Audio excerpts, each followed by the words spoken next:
जम्मू कश्मीर के पहलगाम में आतंकियों की गोली का शिकार हुए भारतीय नौसेना के लेफ्टिनेंट विजय नरवाल का पार्थिव शरीर करनाल स्थित उनके घर पहुंचा।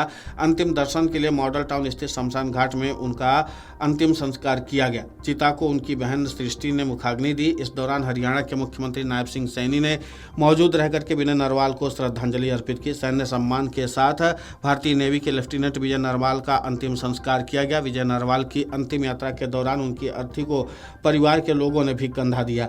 मां ने भी नम आंखों से अपने बेटे की अर्थी को कंधा दिया। इसके बाद वहां मौजूद लोगों की भी आंखें नम हो गईं। अंतिम दर्शन के लिए सैकड़ों की तादाद में भीड़ उमड़ी। भारत माता की जय, पाकिस्तान मुर्दाबाद, जब तक सूरज चांद रहेगा, विनय नरवाल तेरा नाम रहेगा के नारे गुंजायमान हो उठे।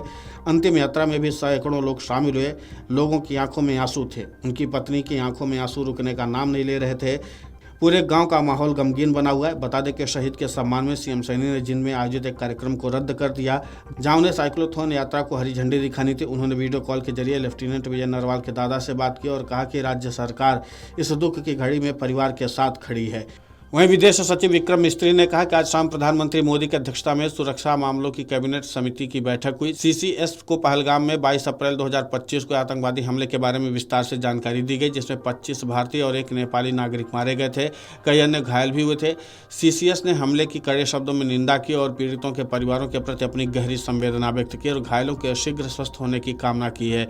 विदेश सचिव विक्रम मिस्त्री ने कहा कि सीसीएस ने समग्र सुरक्षा स्थिति की समीक्षा की और सभी बलों को उच्च सतर्कता बनाए रखने का निर्देश दिया। संकल्प लिया गया कि इस हमले के अपराधियों को न्याय के कटघरे में लाया जाएगा और उनके प्रायोजकों को जवाबदेह ठहराया जाएगा। तब्बू राणा के हाल के प्रत्यर्पण की तरह भारत उन लोगों की तलाश में निरंतर प्रयास करेगा जिन्होंने आतंकवादी कृत्यों को अंजाम दिया है या उन्हें संभव बनाने की साजिश रची है।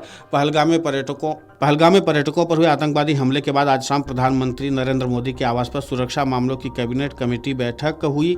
प्रधानमंत्री नरेंद्र मोदी ने इस बैठक की अध्यक्षता की। बैठक में केंद्रीय गृह मंत्री अमित शाह, विदेश मंत्री एस जयशंकर, वित्त मंत्री निर्मला सीतारमण, रक्षा मंत्री राजनाथ सिंह और राष्ट्रीय सुरक्षा सलाहकार अजित डोभाल सहित कई शीर्ष अधिकारी शामिल हुए। यह बैठक 2.5 घंटे तक चली। पहलगाम की बायसरन घाटी में मंगलवार को आतंकी हमले में 26 पर्यटकों की मौत होगी, जबकि 17 लोग घायल हैं। आतंकियों ने पर्यटकों का निशाना बनाते हुए गोलीबारी की। आतंकवादी हमले के बाद बुधवार सुबह से सेना से लेकर एनआईए और पुलिस और अन्य जांच एजेंसियां एक्शन मोड में हैं। ड्रोन और हेलीकॉप्टर से चप्पे चप्पे की निगरानी की जा रही है। साथ ही आतंकियों की तलाश भी की जा रही है।